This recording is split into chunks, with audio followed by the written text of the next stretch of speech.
नमस्कार आदाब, मैं रजा अंसारी। कल जिस तरह से ट्रेन दुर्घटना हुई जिसमें तकरीबन 280 लोगों के मरने की अब तक खबर आई है और हजारों से ज्यादा लोगों के गंभीर रूप से घायल होने की खबर आई। अब ये सवाल उठता है कि इतनी बड़ी दुर्घटना हुई और इतने सारे लोगों को अपने जिंदगी से हाथ धोना पड़ा, तो क्या रेलवे की जिम्मेदारी बनती है कि वो सेफ्टी को ध्यान में रखे? क्या अजनबी वैष्णव की ये जिम्मेदारी बनती है कि नैतिकता के आधार पर वो अपने पोस्ट से रिजिग्नेशन दे दे, रेलवे मंत्रालय से रिजाइन दे दे? क्योंकि विपक्षी दल ने सवाल उठा दिए हैं, तृणमूल कांग्रेस ने भी सवाल उठाया है और एनसीपी शरद पवार की पार्टी ने भी सवाल उठाया। क्योंकि लोगों को मालूम है कि जब 2002 में हो, 1999 में हो, 2016 में हो या 1956 की बात हो, इन तमाम जगहों पर जब रेलवे इंसिडेंट हुआ था तो उस वक्त कुछ भाजपा के सरकार में थी, कुछ जो है कांग्रेस के सरकार में थे, कुछ गठबंधन में थे। तो तमाम रेलवे मंत्रालय ने नैतिकता के आधार पर अपना रेजिग्नेशन प्रधानमंत्री को दिया था, मगर कुछ रेजिग्नेशन कबूल हुए थे तो कुछ रेजिग्नेशन को कबूल नहीं किया गया था। जिस तरह से ट्रेन दुर्घटना हुई, चेन्नई कोरोमंडल एक्सप्रेस और हावड़ा यशवंतपुर एक्सप्रेस के जो है सुपरफास्ट के बीच में जो दुर्घटना हुई और उस दुर्घटना से जो अंजाम सामने आया वो कहीं ना कहीं सवाल उठा रहा है। वो अलग बात है कि रेलवे ने कहा है कि 10 लाख रुपए मुआवजा, 2 लाख रुपए का जो है इंजरी के लिए, 50,000 रुपए माइनर इंजरी के लिए, मगर सवाल यह है कि आखिर रेलवे में जो हजारों लाखों लोग रोज ट्रैवल करते हैं उनके सेफ्टी को किस तरह से देखा जा रहा है, उनके सेफ्टी का क्या ध्यान रखा जा रहा है। अब आपको बताते हैं कि कुछ लोगों ने सवाल पूछना शुरू कर दिया है कि रेलवे मंत्री कब रिजाइन देंगे, क्योंकि उन्होंने ममता बनर्जी का नाम लिया है। उसके साथ 2016 में हुए ट्रेन दुर्घटना में के बाद सुरेश प्रभु ने रिजिग्नेशन दिया, उनका नाम लिया है। फिर 1999 में नीतीश कुमार ने ट्रेन दुर्घटना के बाद रिजिग्नेशन दिया था, उनका जिक्र आया है। और जब देश में पहली मर्तबा चुनाव हुआ था और उसके बाद जो है लाल बहादुर शास्त्री जो है जवाहरलाल नेहरू कैबिनेट में रेलवे मंत्री थे, तो उन्होंने भी जो है 1956 में हुए दुर्घटना के बाद रिजिग्नेशन दिया था, मगर जवाहरलाल नेहरू ने रिजिग्नेशन कबूल नहीं किया था। हिंदुस्तान की तारीख में यशवंत जो अभी दुर्घटना हुई है उड़ीसा के बालासोर में, वो दुर्घटना कोई छोटी दुर्घटना नहीं है। उसने हिंदुस्तान के रेलवे सिस्टम पर सवाल उठा दिया है, उन्होंने हिंदुस्तान के रेलवे सिस्टम के सेफ्टी पर सवाल उठा दिया है। अब आपको बताते हैं कि कब किस मंत्री ने रिजिग्नेशन दिया और कितने लोगों के उस दुर्घटना में मरने की खबर सामने आती है। शुरू से शुरू करते हैं।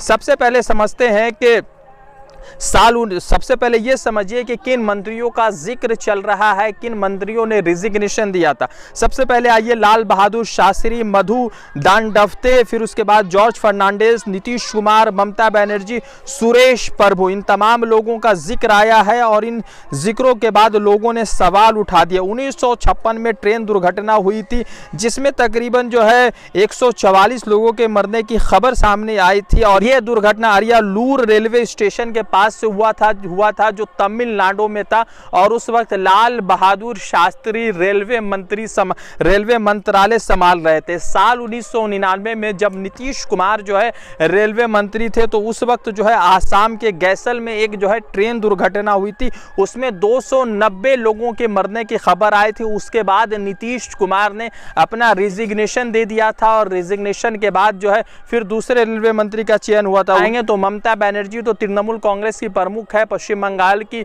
मुख्यमंत्री है, वो रेलवे मंत्री थी साल 2000 में जब अटल बिहारी वाजपेयी की सरकार केंद्र में थी। तो उस साल जो है साल 2000 में 2 बड़े रेल दुर्घटना हुए थे, जिसके बाद ममता बनर्जी ने भी अपना रिजिग्नेशन अटल बिहारी वाजपेयी को दिया था, मगर अटल बिहारी वाजपेयी ने उस रिजिग्नेशन को कबूल नहीं किया था। साल 2016 की अगर बात करें तो सुरेश प्रभु जो भाजपा के बड़े मंत्री हैं और साल 2016 में भाजपा के वो रेलवे मंत्री के कैबिनेट में शामिल थे, तो उस वक्त जो है पटना इंदौर एक्सप्रेस जो है तक का दुर्घटना हुआ था, जो कानपुर में हुआ था, जहां पर 14 से ज्यादा ट्रेन के डब्बे जो है पटरियों से उतर गए थे और उसमें तकरीबन 150 लोगों के मरने की खबर आई थी। उसके बाद सुरेश प्रभु ने रिजिग्नेशन दे दिया था, सुरेश प्रभु ने रेलवे मंत्रालय को छोड़ दिया था। तो क्या अजनबी वैष्णव इतनी बड़ी दुर्घटना के बाद, इतने बड़े इंसिडेंट के बाद क्या रेलवे मंत्रालय के पोस्ट को छोड़ेंगे? तमाम विपक्षी दलों ने यही सवाल पूछा है और तमाम विपक्षी दल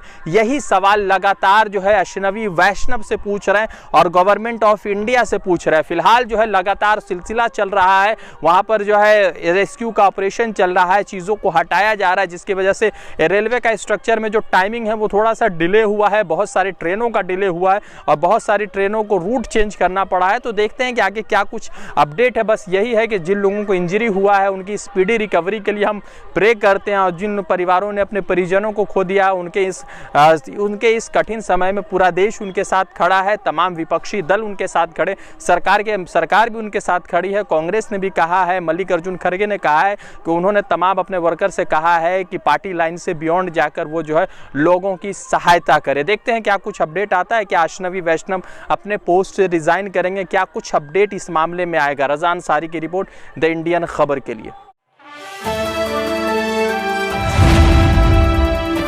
द इंडियन खबर, सच आपके सामने।